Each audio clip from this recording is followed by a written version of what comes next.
You encounter all kinds of people when you work in the high-end furniture industry, but Jake was unique. He never bought a thing, but every Thursday he'd go into the showroom like clockwork, coffee in hand, and a lopsided smile that proclaimed he owned the place. I still recall his first entrance. I was setting up an exhibit of really expensive Italian leather couches.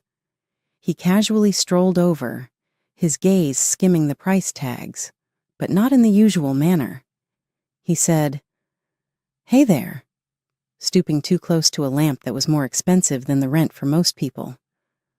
"What is the background to this one? Looks comfortable enough for an endless slumber." I smiled and intervened before he could put that hypothesis to the test. "It's handcrafted, top of the line, but yeah, definitely not for napping." Laughing, Jake ran a hand over his disheveled hair. "Guess I'll have to keep my shoes off then." He asked me questions about the furniture while we conversed, and I tried to figure out if he was serious about making a purchase. Apparently, he wasn't. He walked out that first day, waving and saying, "See you around." He dropped by with that same easygoing swagger one lazy afternoon. Since the store was closed, I was unable to avoid having a lengthier conversation. "So, Elsie, am I correct? Do you ever get bored discussing tables and couches all day long?" Arms crossed, I leaned on the counter. "It covers the expenses. Plus, it's not that horrible. Anyhow, what's your deal? You frequent our store frequently, yet you never make a purchase. Are you a business person, or are you just trying to fool me?" Jake's chuckle reverberated throughout the room with its entire body. "No, I'm not playing around with you. Just the feeling that's here, I suppose. You're also kind of entertaining to chat to." He stayed later than normal that day. We discussed everything, even music. He had a tale to go along with his opinions on everything. Upon departing, he turned to face the door. "Hey, Elsie, you want to grab coffee sometime, outside of these expensive walls?" I wavered. This was uncharted ground. "Yes, of course. I am nevertheless carrying a calculator in case you intend to run a tab there as well." He laughed and said, "Deal," before vanishing. With Jake, coffee became into a ritual. He always chose a place for our meetings that was as eccentric as the furniture he never purchased. Every cup of coffee felt like the start of a never-ending conversation. It flowed from dreams to jokes, from furniture to life plans. Jake and I started dating, and a year went by quickly. He had a talent for turning routine days into miniature adventures. These were no longer just coffee dates. We enjoyed road trips, marathons of late-night movies, and leisurely Sundays spent perusing flea markets. You know, he seemed like a real stand-up person. Then, out of the blue, Jake proposed to me when we were having a casual picnic in the city park with takeout sandwiches. My soda almost choked me. "Elsie, will you marry me?" he inquired, displaying a ring that perfectly caught the sunshine. I laughed because it felt so natural, and partly because I was anxious. "Are you serious right now?" "Very serious. I want to start every tomorrow with you." Like a child anticipating to find out if he had won the grand prize in a carnival game, his eyes were full with optimism. I didn't have to give it much thought. "Yes, Jake, of course, yes." Meeting his parents came next. Although we hadn't spent much time together, Jake had brought them up, and based on his remarks, they seemed a little stiff. He arranged for me to have dinner at their place since he thought it was time to properly introduce myself. Their house was, well, eccentric when we got there. There was an elegant piece from a different era or style stuffed into every available space. It was like entering a museum with disorganized exhibits. When Lydia, Jake's mother, opened the door, she was as chilly as the November weather. She looked at me as though I were a piece of furniture she couldn't quite place and said, "You must be Elsie." I said, "Yes, nice to meet you," trying not to let her critical stare get to me. As we ate dinner, there was an air of formality. Jake attempted to lighten the situation, but Harold, his father, didn't really warm up until Jake brought up my employment at the upscale salon. "So, you work with expensive furniture? Designer pieces?" Harold asked, his tone shifting from indifferent to slightly intrigued. "That's right," I said. "I help people choose pieces that work for their homes." Lydia piped up too. "And you have savings? That's good, very good." The conversation slowly turned to their interest in my financial stability rather than getting to know me. It was awkward, but I played along. After dinner, Lydia cornered me in their living room turned bazaar showroom. "Elsie, dear, could you suggest something for this room? It feels a bit cluttered," she said, waving a dismissive hand around. I looked around, biting my tongue to avoid saying it looked like a yard sale gone mad. Instead, I put on my professional smile. "Well, you might consider streamlining the style. Maybe pick a theme or a period you like and build around that. There are some great affordable alternatives to these high-end pieces that can give you a cohesive look without breaking the bank." Lydia's nose wrinkled. "I don't want alternatives. I want the real deal, the stuff you sell in your store. I just thought, with your discount or whatever, you could help us out." The way she said it, like I owed them something, irked me, but Jake was watching us, a hopeful look in his eyes, like he wanted this to go well. "I'll see what I can do," I said finally, even though I knew I'd be careful about any help I offered. Wedding talks with Jake and his parents were like walking into a hurricane and trying to stop the wind. His folks had their hearts set on a blowout bash.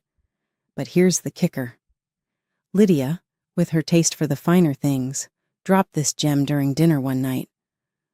"Women always dream of big weddings, so they should foot the bill, right?" Her smirk told me she wasn't just throwing ideas around. She meant it. I nearly choked on my water. "Well, Lydia, this woman dreams of a simple wedding. We're not breaking the bank or my sanity over one day." Jake, caught in the crossfire, gave me that look. The please go easy on my mom look. But no, not this time. "Elsie's right," he finally said, though his voice had the weight of a man walking to the gallows. "We'll keep it simple." The wedding day came, and true to my word, it was simple. Beautiful, but understated. Jake's parents plastered on their best sour grape faces throughout the ceremony. I caught Lydia muttering to a relative, "You'd think a girl who sells fancy furniture could put on a better show." I let it slide. The day was about us, not them. I was floating, my heart full, as I said, "I do," to a modest gathering of our closest friends and family in the little garden behind our favorite cafe. Post-wedding life kicked off with Jake suggesting we rent a large apartment. "You can deck it out just how you like," he said, knowing full well his bank account was running on fumes. "I'll pitch in when things pick up for me." So I signed a lease for a chic place that cost a pretty penny, $2,500 a month. My savings took the hit for the furniture and appliances. I went all out, styling it into a space that could have graced the pages of a design mag. When his parents visited, Lydia's eyes nearly popped out. "This place! It's like something out of a movie," she gasped, touching the suede of the couch like it might vanish. "I want this. All of this." Jake beamed like he'd built the place himself. "Elsie has an eye for stuff," he boasted to his friends over drinks one evening, the apartment serving as the perfect backdrop for his tall tales of taste. But the bills? All mine. Rent checks, furniture receipts, you name it. My bank account knew the truth, even if Jake was playing the part of the man of the house. One particularly sharp memory was when Lydia pulled me aside during one of their visits, her voice a mix of honey and vinegar. "Elsie, darling, maybe you could help us do the same with our place, since you're so good with money and all." The way she said it, like I was some kind of cash wizard, it almost made me laugh. Almost. "Lydia, decorating is one thing, but managing money is another. You start with a budget, something realistic." Her face fell. Clearly, Budget was a dirty word in her book, but I wasn't about to school my mother-in-law on finances on top of everything else. The grind at the luxury furniture salon paid off. After months of hustling, the bosses noticed, and bam, promotion landed in my lap. They shuffled me over to the wholesale department, a whole new game with bigger clients and bulk deals. The team there was tight-knit, but they welcomed me with open arms. One person in particular made the transition smoother, my new boss, Sarah. She was around my age, sharp as a tack, and had an eye for design that even I admired. We clicked right off the bat, swapping stories about nightmare clients and dream projects over coffee breaks. One evening, back at our plush apartment that I had decked out from my own pocket, I mentioned Sarah to Jake over dinner. She's got this killer instinct for deals, you know. Closed two just this week that everyone thought were dead in the water, I said, passing him the salt. Jake, munching on his spaghetti, looked intrigued. Sounds like a powerhouse. We should have her over for dinner, show off some of your handiwork here. Might be good for your career, huh? So we invited Sarah over the following weekend. I spent the day tidying up while Jake decided he was Gordon Ramsay. The menu was his doing: roast chicken, garlic mashed potatoes, and green beans. Fancy, but not too over the top. Sarah arrived on time, her eyes widening as she stepped into the living room. Wow, Elsie, this place is incredible. You did all this? All her, Jake chimed in, leading her on a tour. Wait till you see the dining setup. Dinner was lively, thanks to Jake. He was on a roll, cracking jokes, refilling glasses, laughing a little too loud. At some point, he was more of a host than I was in my own home. I caught him a few times being extra attentive to Sarah, laughing a touch too heartily at her jokes, which were funny, but not that funny. It bugged me enough that I pulled him aside while Sarah was in the restroom. Hey, what's with the show? I whispered, nodding toward the dining room. Jake kept his voice low, a serious look crossing his face for just a second. I am trying to impress her for you. Maybe she'll speed up another promotion or something. I frowned. I don't need you to charm my boss for a promotion, Jake. I can handle my career. When Sarah came back, we rounded off the evening with dessert, chocolate cake, Sarah's favorite, as I'd mentioned to Jake. He listened, at least when it suited his plans. After Sarah left, praising the meal and the company, Jake slumped on the couch, grinning like he'd won a prize. See? Told you it would go great. I sat beside him, not quite sharing the sentiment. It was nice, but don't do that again. I don't need a show. Just be normal next time. Jake just waved a hand, dismissing my concerns as he turned on the TV. You worry too much. It was fine. But it wasn't fine. Not really. His act felt off, like he was playing a part. Since the promotion, my paycheck had grown nicely, which naturally led Jake to find new ways to spend it. First up, his wardrobe. Babe, I can't keep wearing these old suits. If you want me to be promoted too, I gotta look the part, he'd argued one evening, thumbing through a catalog of designer suits that cost more than our rent. Fine, we'll update your closet, but keep it sensible, okay? I conceded, figuring if it boosted his confidence, it might help him in his own career. The new Jake was a dapper one, and he was all too eager to show off his revamped style. Not long after the wardrobe overhaul, he had another idea. How about dinner out with Sarah again? Could be fun, right? It sounded harmless enough, so I agreed. The night was a success, full of laughter and pricey wine. At the end of the evening, when the check came, Jake made a show of grabbing it. Let me get that for you, he told Sarah with a flourish. She smiled a bit awkwardly. Oh, you don't have to, but thank you. Jake, then with his hand on the leather folder, leaned in close to me. Babe, can you cover this? Just play along. Puzzled and slightly annoyed, I nodded, slipping my card to the waiter while Sarah was distracted. Jake was beaming like he just closed a major deal, and I couldn't help but feel like I was being played in my own life. This pattern didn't stop. Dinners turned into weekend getaways, which Jake insisted on initiating, and I unwittingly financed. He'd tell Sarah, "Don't worry about the cost, we've got it," while winking at me across the room. It was during one such trip, a luxurious beach resort stay, that I hit my breaking point. As I signed yet another exorbitant bill, Jake clapped me on the back. "Isn't this great? Sarah's having a wonderful time. Good for your career, this." That night, in our hotel room, I confronted him. "Jake, I can't keep this up. These trips, these dinners, it's too much. We're supposed to be a team, but I feel like your bank more than your wife." Jake's face darkened, his voice cold and sharp. "I'm doing this for you, for us. If you can't see that, maybe you should just enjoy it alone. I'm busting my ass here trying to help your career." After that, things changed. Jake started staying late at work, or at least that's what he said. Sudden meetings, unexpected calls. It became his new normal. I was sad, sure, but also furious. I wasn't going to be his meal ticket anymore.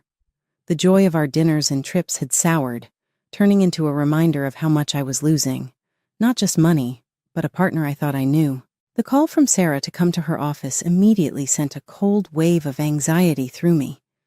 What could it be? My mind raced with every possible mistake I might have made, every deadline, every email.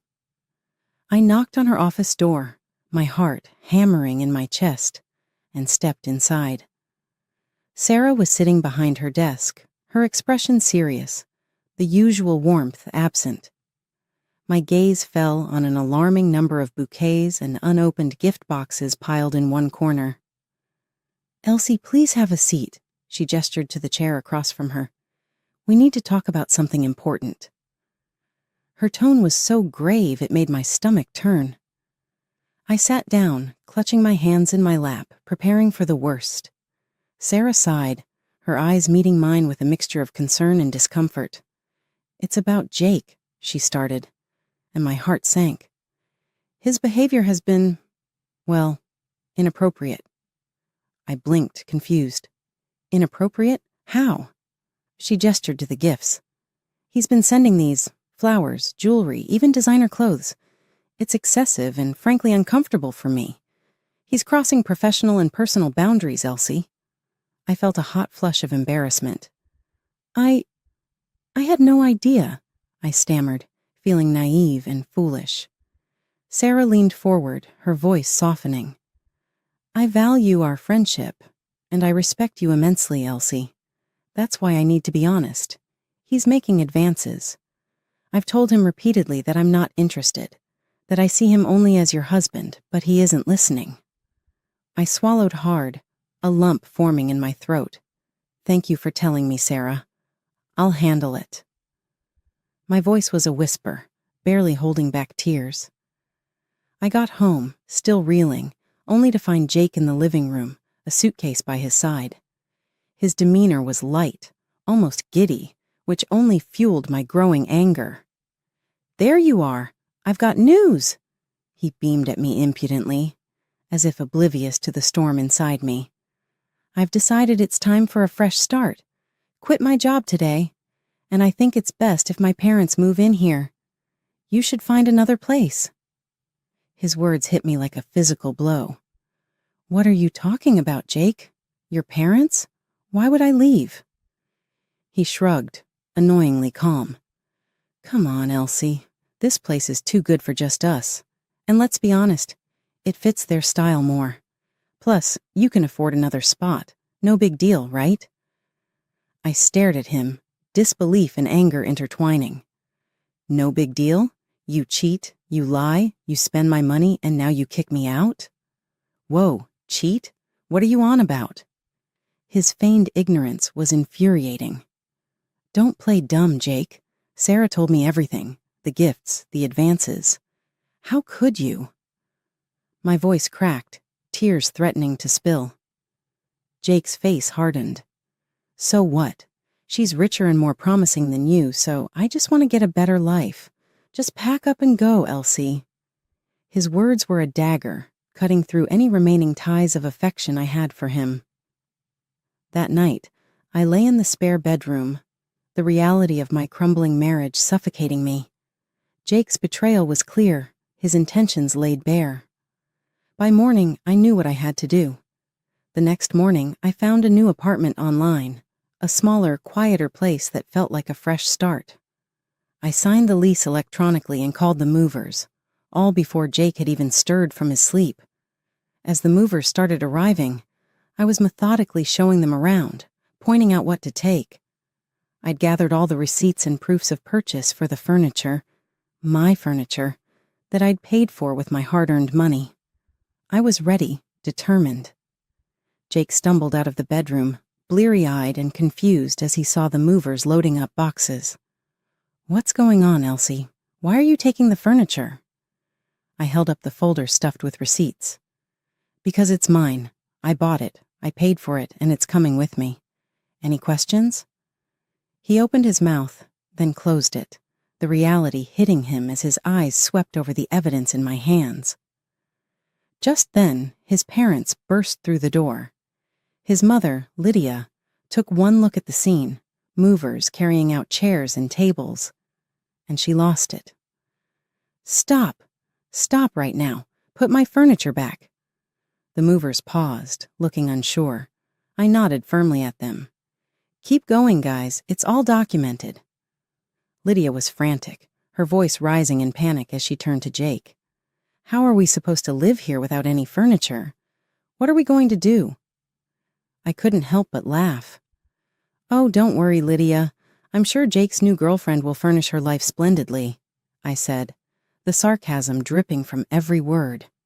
His mother looked at him hopefully, her eyes darting back and forth between the emptying apartment and her son. "And your little boss is going to buy us all this? Is she going to take care of us now?" I shook my head, almost in disbelief at their audacity.